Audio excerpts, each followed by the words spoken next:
presence of quorum, calling this meeting to order at 6:03 p.m. This meeting is being recorded and live broadcast by Amherst Media. Thank you, Amherst Media. Welcome, everybody. So this is actually a shorter meeting agenda. We actually only have 2 items, formal items on the agenda, plus public comment. But with that, just a very quick announcement. Mr. Demling is running a little late today, and so he will be joining us as soon as he can. But he will be coming in a little bit later. Right. And the first order of business is public comment. So we had it on the agenda for 6 o'clock. There's no one currently here, but maybe we can give a moment to see if anybody comes running through the door, if that's okay with the committee. Okay.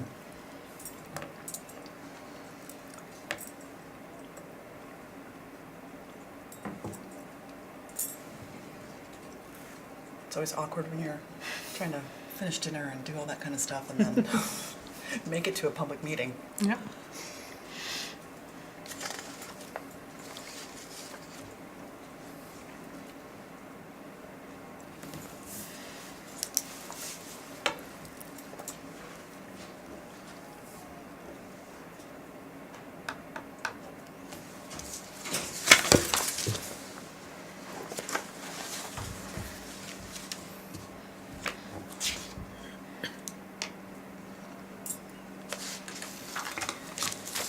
Okay, I don't want to belabor the point if there's no one here. What we can do perhaps is if anyone shows up in the next, 5 or 10 minutes or so, we can take some time for public comment. Right. Okay, so the next order of business is appointment of members to the Joint Capital Planning Committee, also known as JCPC. And we should have received a memo that was forwarded by Dr. Morris to the committee from KP Law. It was addressed to Mr. Bachman, our town manager. And Dr. Morris, I don't know if you want to introduce this item?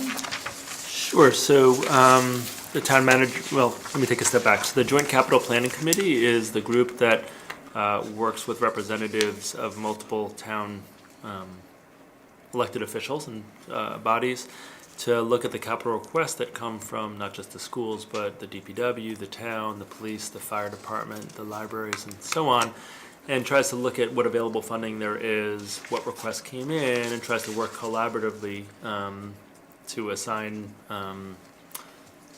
projects and make recommendations to the town manager, and in this case, the town council, around which projects to fund. And so the memo that we've received from the town manager, well, from KP Law to the town manager, just because it's a change of form of government, kind of tried to delineate that there still are representatives requested from the school committee and how that process would work. And really what it comes down to on page 3 of the memo is that, I'll read it, it's talking about school committee and library trustees, second full paragraph. The only way a member can represent the other members of a multiple member body is if they are authorized or designated by that body. For that reason, in my further opinion, the respective committees referenced, which is school committee is one of, will designate their representatives. So the agenda item is for the school committee to formally designate 2 representatives to the Joint Capital Planning Committee from the school committee who will join that group. I think they are planning their first meeting for the end of next week, maybe as soon as a week from today. They're still working on details on that. The meetings have historically generally been in the mornings. Also for folks to know, generally they've been 8:30, and my understanding is that's likely to continue. Weekdays, usually 8:30, 9:30, something like that. And people here have been on the Joint Capital Planning, so they could speak to their experience as well. Mr. Nakajima? I have. I was on it last year, and if it's kept the same way it was previously, it is a very useful board for this group to be involved in, because you not only go through and hear departmental reports from every single department in town, what their needs are now, what their needs are for the next 5 years, but you can also kind of articulate a defense of your particular interests, as well as weigh in on what some of the other issues are in town. So it gives you, gives the committee a much better sense of where we're fitting into the overall plan of the town and how to advocate more effective, I think, politically in an environment in which we know there's more needs than there's money. And I just have a question, is there flexibility in terms of timing for the meetings? I think you mentioned 8:30 generally is when they start. Just for members who, may need different times, is the committee something that they work with the members to accommodate their needs, or is it pretty rigid? It's hard for me to comment specifically on. I think it's historically been 8:30, but we're also in a different form of government, so I wouldn't. It's hard for me to be definitive about, but I think everyone recognizes that there's been other shifts that might affect that. I think the attempt is to be in the morning and not have another evening because there's so many evening meetings for different elected boards that would have Right. representatives that the conflicts would be unavoidable. That's the most interesting thing to me is that there's going to be a difference in this. Like I'm sure for the town departments, it'll hopefully be the exact same thing, and I'm sure everyone hopes it is. But the turnover is going to be huge, right? And so I'd love to. I mean, I don't know. I'd love to know the answer to that question. I don't know. Any other questions or thoughts from the committee? Is there a day of the week that it's most frequently on? Just because there's certain days I don't work. Wasn't it on like Wednesday or Thursdays? I believe Thursday. I think that's right. So since we can get that information, I think for the Yeah. committee, that might be helpful. And when do they need an answer by? So they're hoping to have the answer, because they're planning a meeting, I believe, for the end of next week. So they're hoping to have membership at that time. So I don't want to be too forward, but if the group wants to talk and get some more clarity, it's possible that we could get together in advance of the region meeting next week to formalize that, because if people can make that, we can meet for 10 minutes before the region meeting to do that. Okay.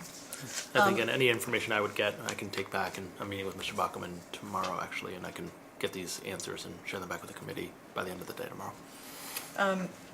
That might be helpful. I think I heard from Mr. Demling saying that he would, volunteer or be willing to be volunteered if needed. But I think just providing some more basic information about meeting times and dates would be helpful to help make a decision. Depending on when it is, I'd be willing. I thought we had actually already Yeah, I thought I designated had. ourselves. I thought I volunteered for it. I did too. Yeah. So that's why I was So that I was surprised. confused about if we had to do like a formal vote, and that was why it was back on the agenda. And I'm happy to revisit if somebody strongly feels like they want to be on it. I'm happy to revisit it and potentially 9:30, 8:30. My office has a 9 a.m. meeting every Thursday, so it would be difficult if it's Thursdays from that time for me to actually do it. But if it's flexible, I was also happy to participate. Debbie, would it be possible to circulate to this committee the list of subcommittees? Because I do remember us having a conversation around JCPC back in the I summer. might even still. I remember it as well, but Yeah. when I went back to look at my list, I couldn't find the names, so I don't know if it was discussed and no final action taken, or if I failed to put it on. Okay. So I'm Okay. happy to circulate the list, but right now it doesn't have names on It doesn't have names on it. Okay. I remember Yeah. both of us. Okay. Yeah. I'm not afraid. I'm not. No, going you're not crazy. making Okay. Okay. So I'm Well, still and happy so- to serve. It would be difficult for me to miss my works meeting at 9 a.m. But Okay. we could talk. So why don't we more. get some more information about times and dates, and then if we can take another look and see if we can, locate the folks who volunteered, because I do remember us having that conversation as well. And then we can, sit together a couple minutes Yeah. before the regional committee next week. Does that make sense? Okay. Sounds good. Just Dr. Morris? one other thing that I didn't share is the frequency. So I think maybe talked about this in the earlier conversation that both of you are referencing. So it doesn't meet much of the year, but when it does meet, which is basically from here to when the budgets get voted, which I know it's a different form of government, so that's unclear, it meets pretty frequently. So I think it met, and we were just talking to Mr. Bachman about it, 6 or 7 times last year in a relatively small. It's always the same. Yeah, day, it's every single week. Yeah, It's for that like time fairly period. different intensity. Yeah, so just to be aware, it's the rest of the year, there's literally no meetings, and then, you get to the point of the year where budget season, and it's very frequent. Could I ask a follow-up? If that's the case, I wonder if, since they're asking for 2 members, would we be able to kind of trade off and on who's the physically there and update that other person when they're not there? Like, I'm curious about the role of the 2 members during the actual meetings. That's, that would be not welcome. Okay. I mean, mainly because everyone who's there actually weighs in and asks questions. And I I think see. one of the things, apparently makes it kind of interesting, is that you, obviously you can provide context for items that are coming from whatever your board or committee is, like the library can talk about library stuff, but they actually welcome you kicking the tires and asking questions about everything that's going on. And part of the idea is that if you do it in the spirit that you're not just there to advocate for your own department, then the sort of the wisdom of the whole. Essentially, you're helping to improve the collective decision making and improve the sharpness of the thinking around how we look at what we do in a year 1, year 2, year 3 of the capital plan. Is that right? I think that's right. Yeah, I would agree. I think it'd be hard to, even with notes taken, to, because so essentially the way it works, and I think Mr. Nakajima was saying this, but is that, town departments come in and they present their role, and it's a cumulative effort. So that if you miss one, even if you have notes, not being there when the library presents its piece, it's hard to recreate that experience. Right, and actually, yeah, I should clarify that by the time you get to week, as you said, week 6 or 7, what you're actually doing is you're starting to shape the final capital budget, and you start dialoguing with the town manager about what the town manager wants to recommend, and you're looking at trade-offs between all the departments. And one of the things that's very helpful is that if people have been there and they've heard, why do we need a new dump truck or something from the DPW? Not to pick on something, but like something that might seem like something you could push off for another year. You might have heard there's some horrible reason it is needed, and you know what I mean? So you get into that kind of conversation. That's And obviously helpful. we can do the same thing here with our school, with our elementary schools. Okay, so we'll get back to the committee with more information about dates and times. And then, I tend to agree that having consistency among members and representatives for subcommittee appointments is preferable. As I mentioned before, Mr. Demling said that he would do it Period. if he, we were just about to volunteer you, Mr. Demling, to something, so perfect timing. We were just discussing the JCPC, so we were going to send more information to the committee on the actual meeting dates and times, or at least the tentative schedule, because it meets early in the morning, 8:30 or so, pretty regularly every week, it seems, from Mr. Nakajima's experience and Dr. Morris's understanding. So we're hoping that we can get that information to the entire committee and then make a decision just before our regional committee next week about who the formal representatives will be, if that makes sense to you. Sure. Okay, great. All right, thank you very much. While we were discussing this topic, I noticed that a couple of members of the public just came in. So we had ended our public comment soon after it began because there was no one here, but if members of the public want to come up and make a comment, you're welcome to do so. Okay. Seeing none. All right, so our next item of business is the MSBA Statement of Interest and the community engagement process. So I'll just take a moment to bring the committee up to speed, and then Dr. Morris and Ms. McDonald should feel free to jump in, as we've been in conversation since our last meeting, as the committee requested, to set up the listening sessions and, sort of take the lead in establishing some of the community outreach that we've been doing. Where we are currently in the process is that a facilitator has been contracted, and he actually has begun working with us to establish the format for the listening sessions. As a reminder for the public, there were 9 sessions in total, 3 of which were with educators and staff in the district, and then 6 which were more community-wide for parents and caregivers, but of course for voters more generally.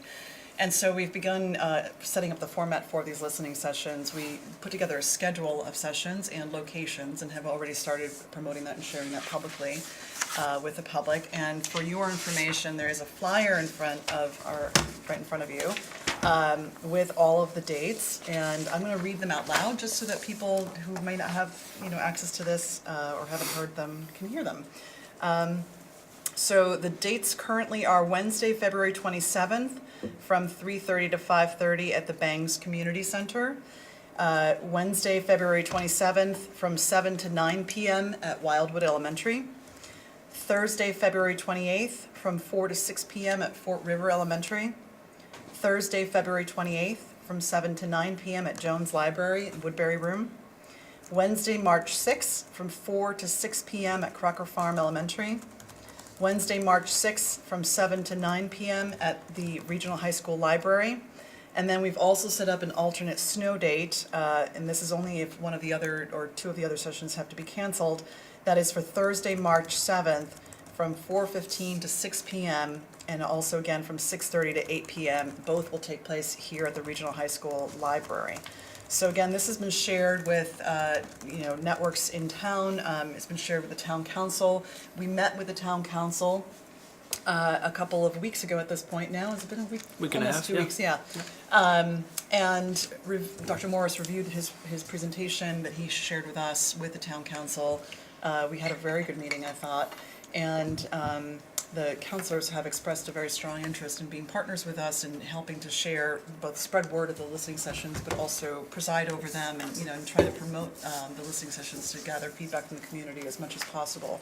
So, I've really appreciated that. I know that the president, Lynn Griesmeyer, has also been very active in promoting the dates and working with the counselors to make sure that they understand, the parameters of the proposal and that they're getting as much information as they can out to their constituents. So I think that now it's kind of off to the races, right? We're, just trying to get that email that we talked about before together. Ms. McDonald and I have been working on drafting text. We've also started working on drafting the feedback form that we had discussed before. Dr. Morris's video is already finished, and we're just going to embed that into the email and send that out shortly, hopefully by midweek of next week. And we've also reached out to the Bulletin to get a column in there. I know that people have already taken information about this and are sharing it out on social media. So all of these different avenues for communication have been activated to try to get this out. But I think, this is still a huge lift to try to get, the numbers of people that we would like at these sessions.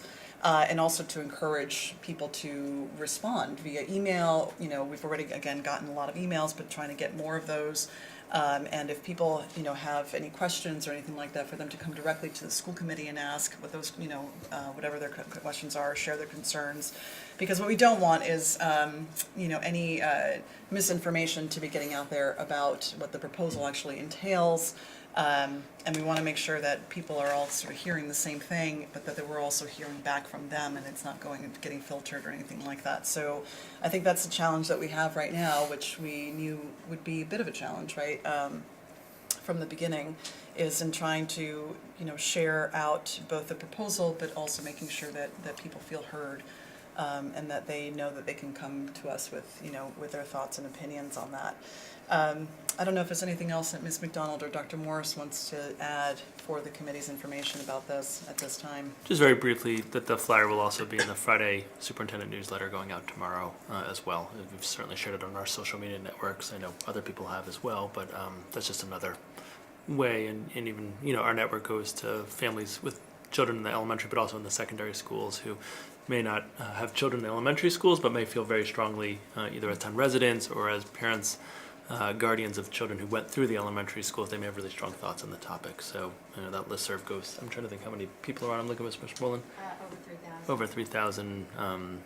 So that's another vehicle that we're going to be sharing it. Another vehicle by which we'll share it tomorrow. Great. Right. Ms. McDonald, is there anything you want to Nope. add? Okay. Yep. The other thing I should have mentioned, which I didn't mention, is that this is the actual physical flyer. On the back is the Spanish translation.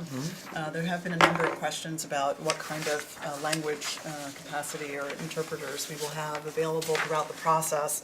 So this is the first step, is translating this into Spanish at the very least. But we will also, I've been assured by Dr. Morris, have Spanish interpreters available at the sessions. And there will be town council members as well as school committee members at every one of the sessions. So I'm really looking forward to, hearing from this committee if there are individual sessions that you really want to attend or that you can attend. These are listening sessions, and so They're not, functional school committee meetings, which means we wouldn't necessarily be, we're not going to be debating or engaging in any kind of debate or conversation, but people can certainly attend and listen, Any other thoughts or questions from the committee? Mr. Denley? Yeah, so I'm just wondering, so we'll have town councilors, school committee members, and then professional facilitator there, right? So in terms of like what the expectation should be about like our participation, like, so for school committee, are we just sort of there in the audience? I guess I'm just sort of thinking out loud. Like to listen, actual listening session, are we up on the dais, to address questions? I think it gets a little overlappy with town councilors because some of these are being promoted as district meetings, and so, there's presumably a role there for town councils at a town district meeting. So I don't know if the facilitator if you've worked with him so far has had any thoughts on that. Well, I think we're just developing the format now. The conversations that we've had so far are that neither school committee nor town council will be playing a formal role. So we're not on a dais, we're not presenting anything per se. The facilitator is really there just to lead the conversations. And his approach for these kinds of issues that, frankly have been rather divisive in our community and in other communities that he's worked in similar fashion, is to establish working groups among the participants, right? So that people aren't feeling like they're being talked at. Instead, they're invited to participate actively in dialogue, right? And, I think I've mentioned before, we'll have note takers there who will be recording, the participants' reactions and feedback and thinking, so to share that back with us. So really our entire role is also to just sit there and listen. And I'm sure that there'll be some additional questions or things like that people will want answered. We'll have to come up with what that process should look like, because again, these are not meetings and we should not be deliberating or anything like that. But perhaps we can have some sort of feedback form that gets shared with the entire committee simultaneously, and then we can react to those afterwards. Mr. I may already know this, or I should already know this, but are you planning on doing some sort of truncated presentation at the beginning, or are we attaching the video because we're praying people will have already seen it before they show up? What's the expectation? Sure. So, we talked about that when we met with the facilitator. The reality is actually there's some of these I can't make. I have other commitments, and one of these is during our kindergarten registration event. Another one I have a commitment at Leverett.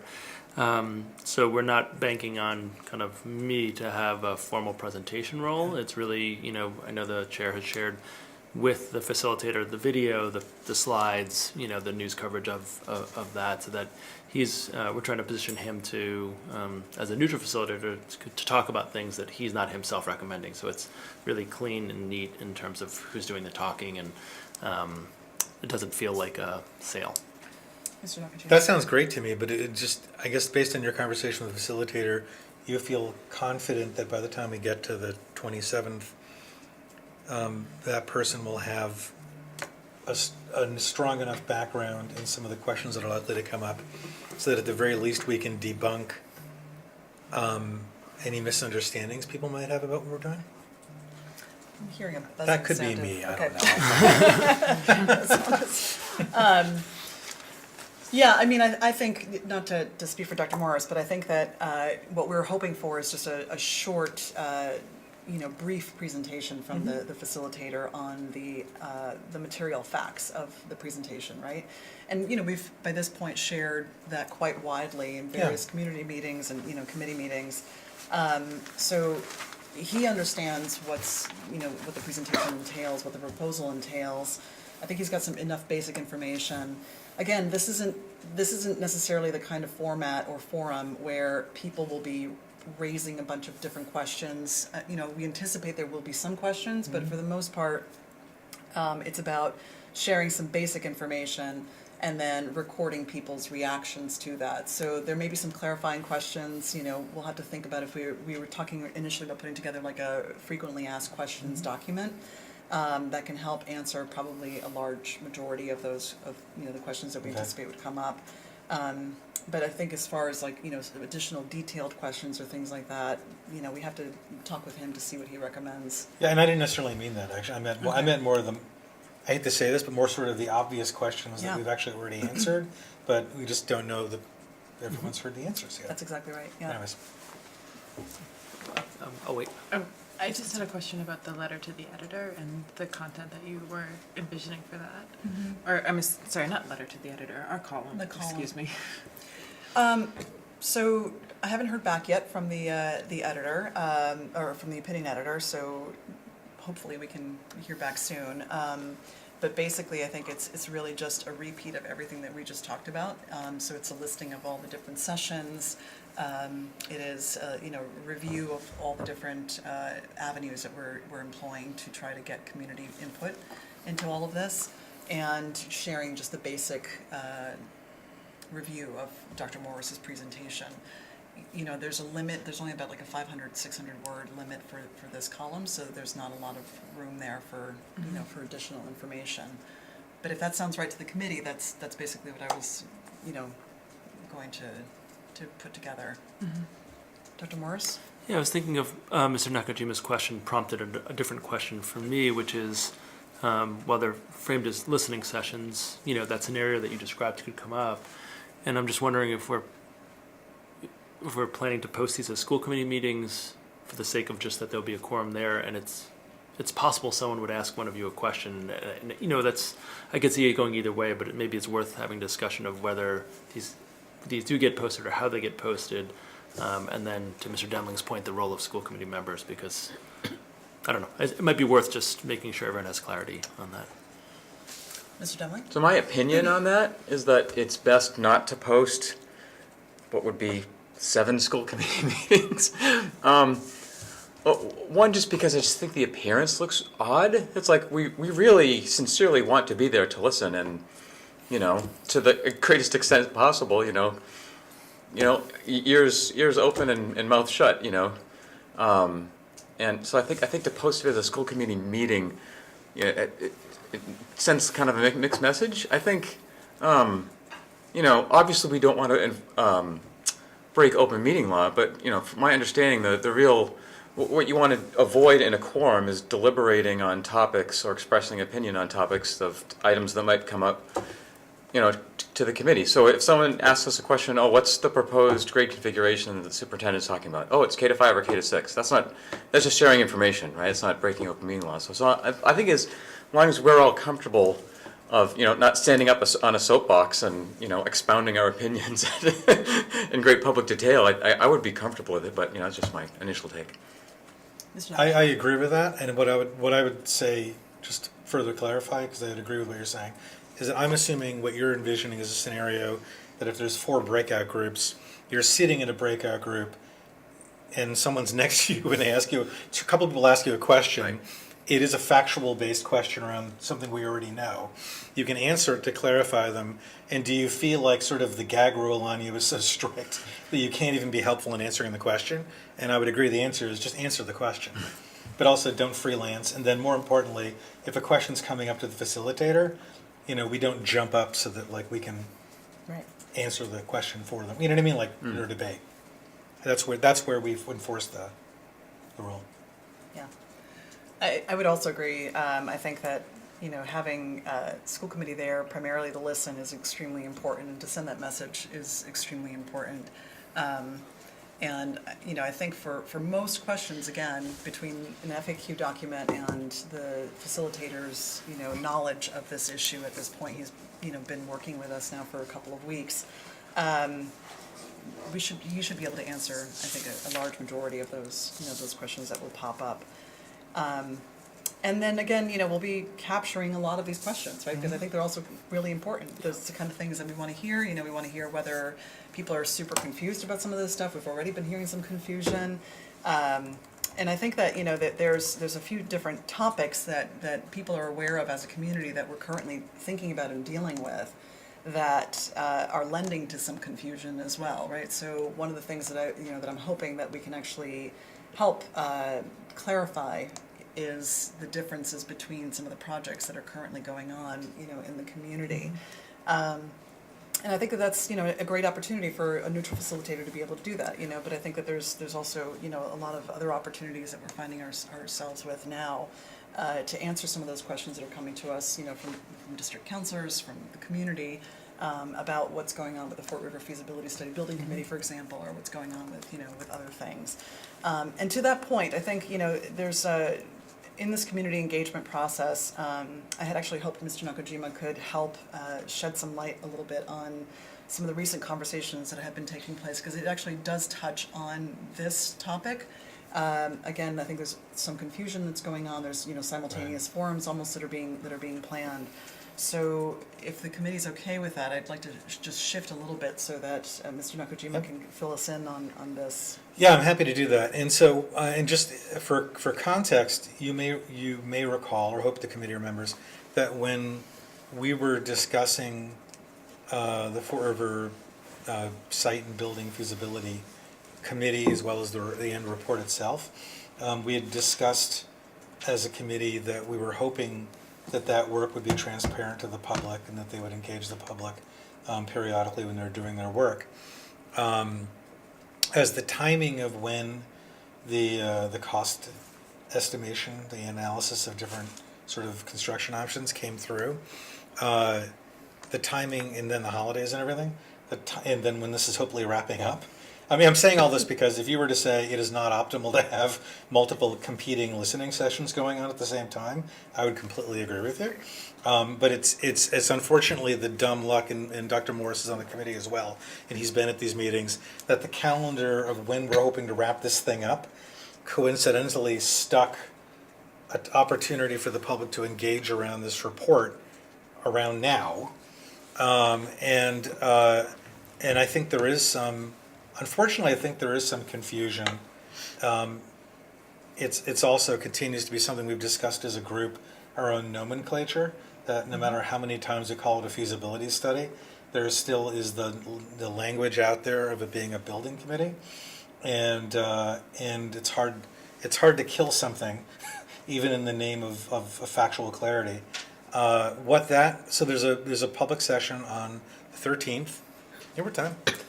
It is, I believe, 6:30, but I will tell you. 6:30 and it's at the middle school auditorium. 6:30. There's going to be a presentation from TSKP, the design group that's working with us.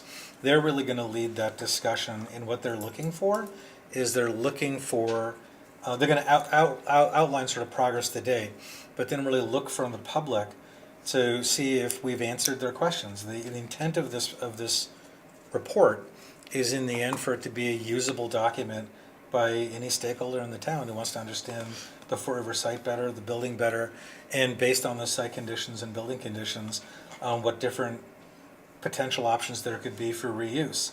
As I've said before, and I said last night at the meeting, the feasibility committee meeting, there's actually no contradiction or conflict whatsoever between the work we're doing for the statement of interest and the feasibility study, because as Dr. Morris has said before, things around reuse of buildings or non-reuse of buildings, even the location, whether any new building we did was at Fort River or Wildwood, or even theoretically at a third location that we don't have identified right now. All those decisions, I mean, you've said this repeatedly, all those decisions are going to be made in the future. They're not being made now. They haven't been made already. They're not in your proposal. And so, in fact, this work, which is primarily an engineering and site analysis with some building concepts, should port very easily into any future work that our town does and our schools does, to think about it with the best information we can. So what we're looking, I say that as context because I think also that's, by the way, like massively misunderstood based on conversations I've had.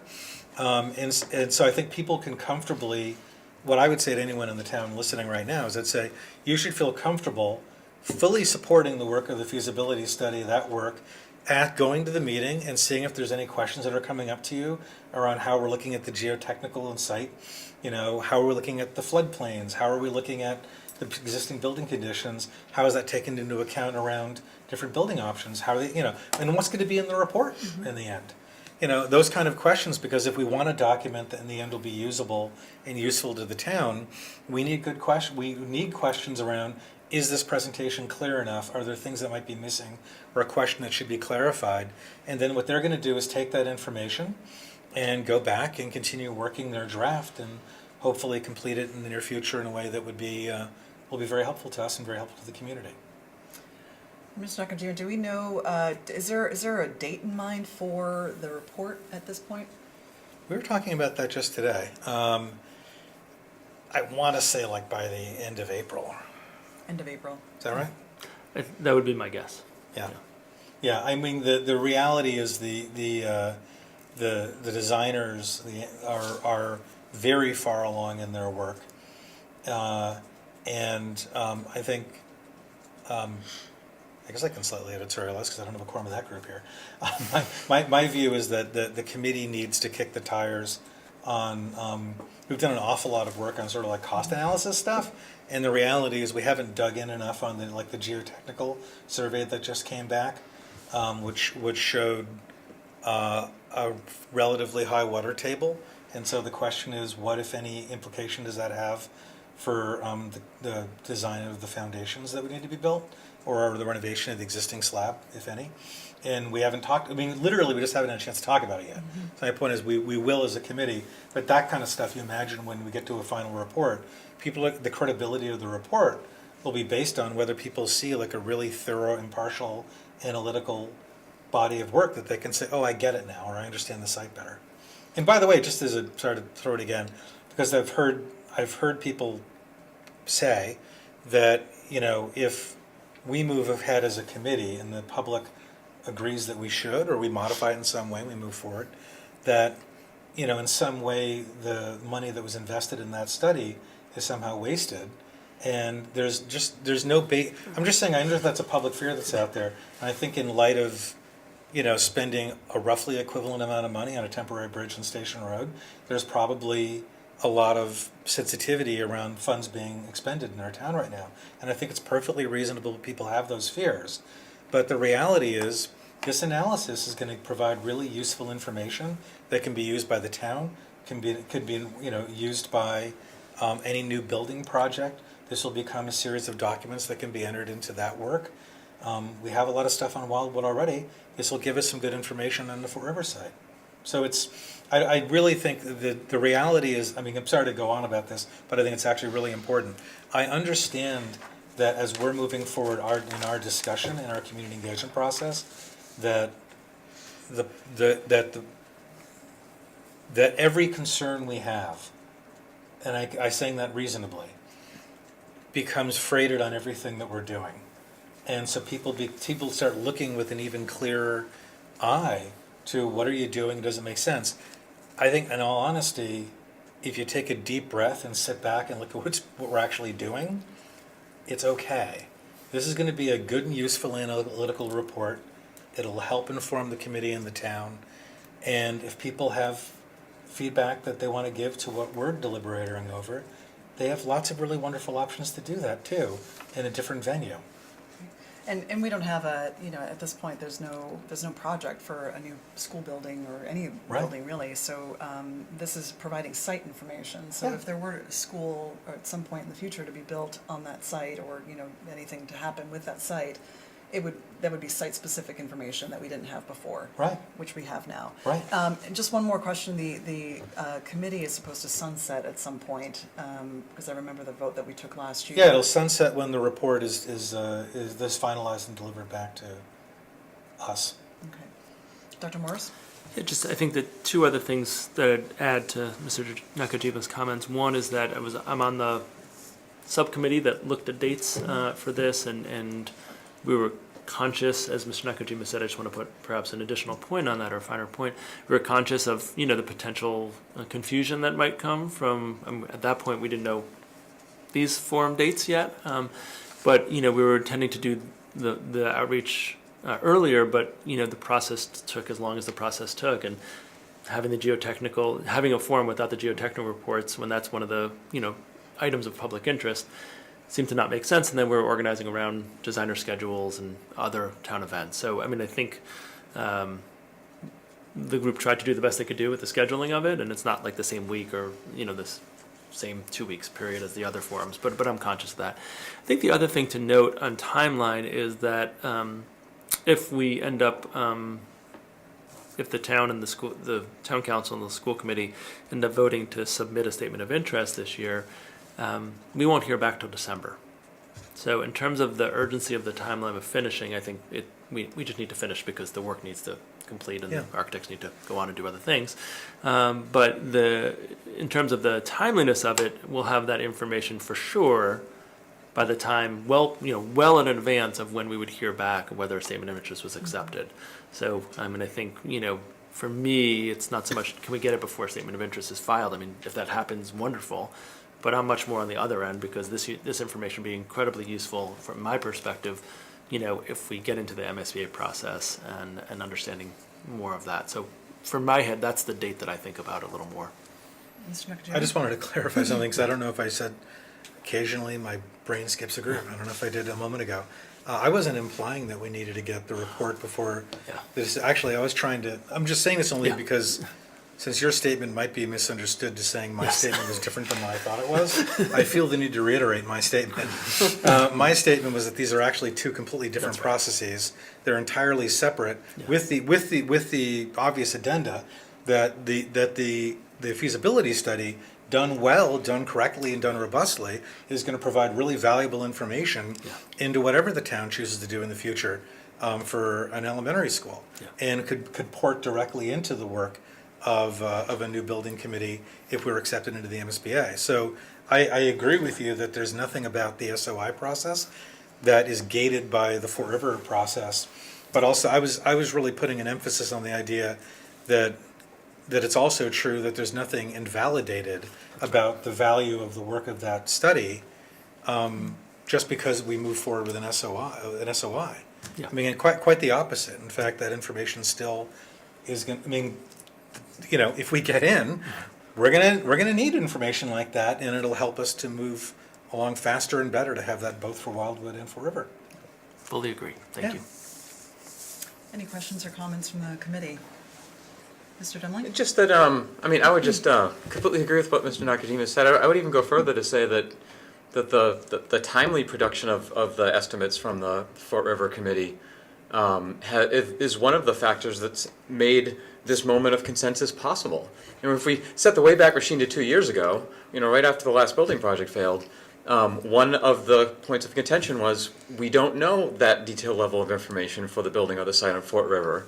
And it was caught up in the crossfire of all those votes. And so, one of the next logical steps that the school committee said was, why don't we form a community committee composed of members of the community from all points of that debate, that past debate, and go forward and provide that objective information. So not only have they now given us that, they're still tweaking the numbers, but we have now an order of magnitude sense of what those ad reno and new building costs are, which is something we didn't have before. It is very useful in terms of trying to project what we should do going forward.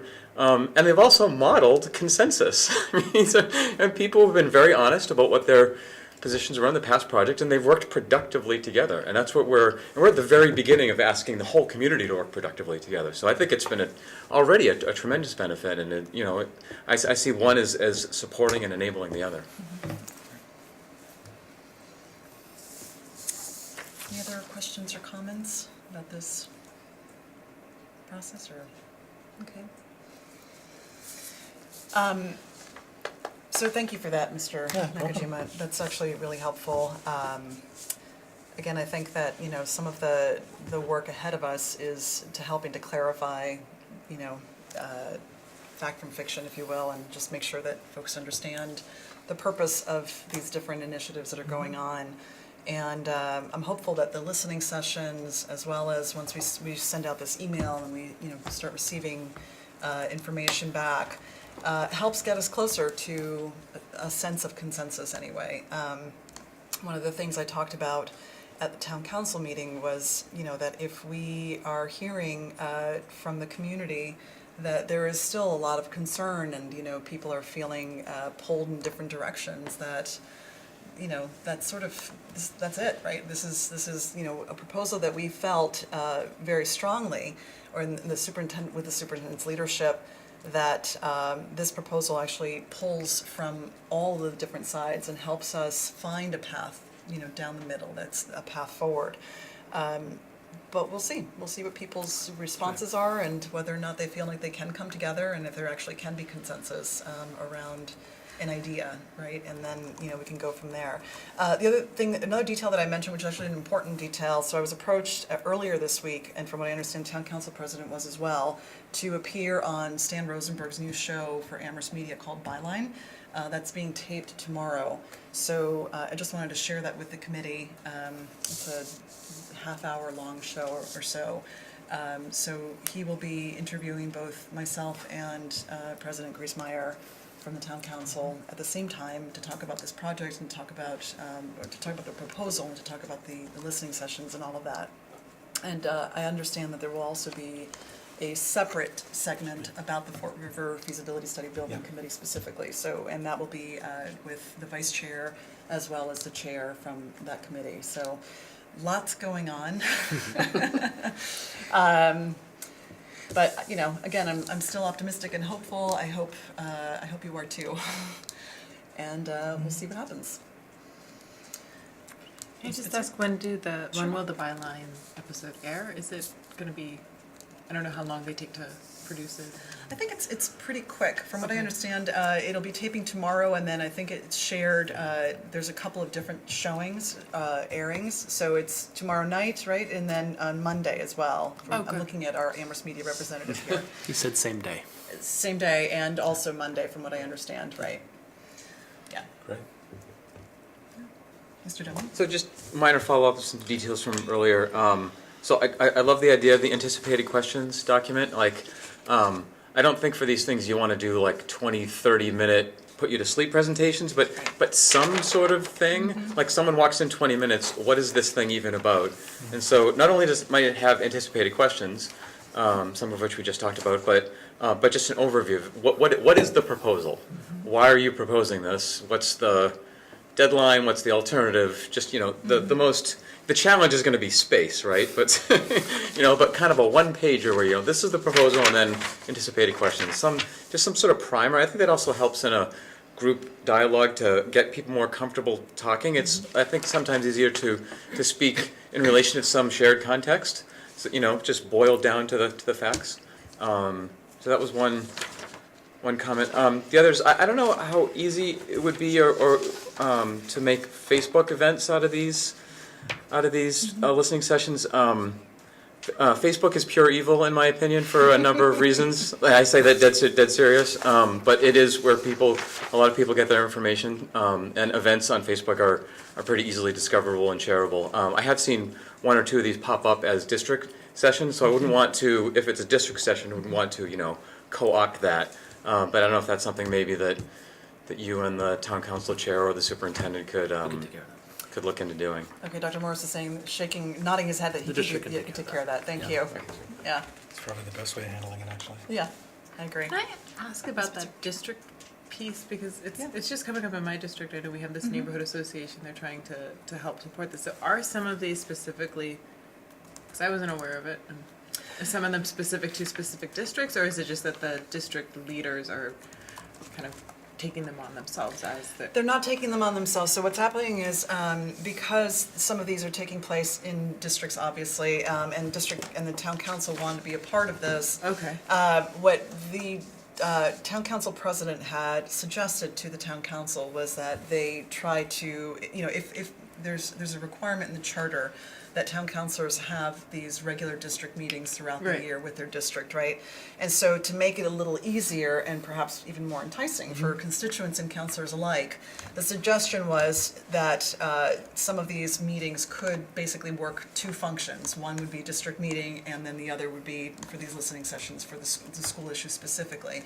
So I think there was an attempt to see if they could maybe expand some of these sessions beyond the times that are here Okay. to be district meetings. And so that's up to the district councilors to try to figure out, since people will already be there, and if there's an opportunity, they can try to turn it into a district meeting, per se. But we're not overseeing that, and town council isn't in charge of these sessions.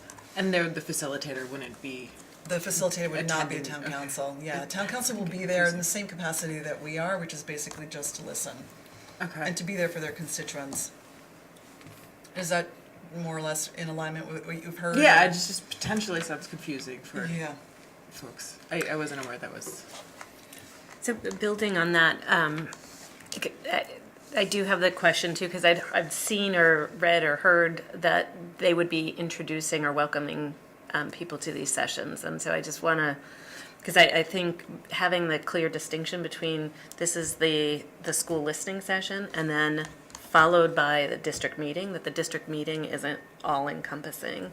So I don't know Yeah. if that's actually sort of the choreography of the evening for these sessions, that if it's also a district meeting, to be clear that the district counselor probably should not be welcoming people at the beginning of the listening session, but at the end of the listening session.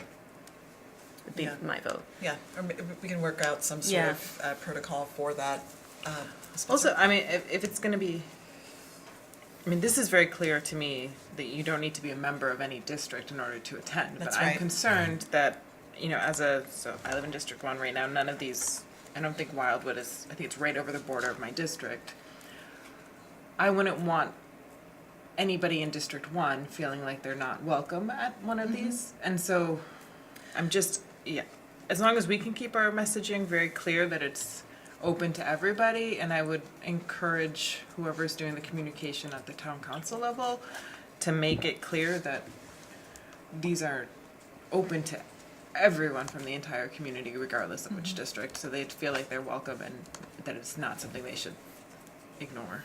I completely agree, and I can pass Yeah. that on to the town council president. You know, we have been very clear in our communications that Yeah. these are not district meetings. And so I think it is, you know, probably just making sure that the community understands if they're being invited to any of these sessions by a town councilor, that it's not just because that session is for them, it's for everyone, so they may or may not, you know, be with their neighbors, and that's okay. Yeah. Mr. Nakajima? Yeah, and I think following up on that, I mean, obviously I agree with everything people said. I don't know if the council president is planning on taking the same level of ownership over working with her council on how they're approaching these things. But if I hate to burden you with this, but if you two could follow up and make sure the ducks are all lined up, because also there's an opportunity for maximum embarrassment if a council member comes in and assumes they're going to grand poobah the event, and we don't want that to happen, and maybe they don't understand why. It creates problems where there don't need to be problems. We're all trying to work on the same thing here. Yeah. I think that's a very reasonable and easy ask. And again, I think, you know, what we heard from the town council, you know, when we were there, is a willingness to work with us, excitement and interest in doing that. And so, you know, it's just about making sure that we are setting up the right protocol so people aren't feeling, you know, left out or like they are also responsible somehow now for putting these meetings Yeah, together. I think if the ducks are lined up in advance, this will all go great. Yeah. I Swimmingly, to continue that vision. agree. Yeah. By the way, there are cookies over here. I didn't send them down earlier because it was an inappropriate moment in the meeting to do so. So I just want to send them back down. I have. You were making like a really eloquent statement earlier, and I was thinking, oh, Peter needs a cookie. And I'm like, so I waited. Thank you. So no worry for good statements. It's remarkable patience, and yes, thank you very much. I appreciate that. I'm more important than a cookie. Indeed. Ms. Spitzer.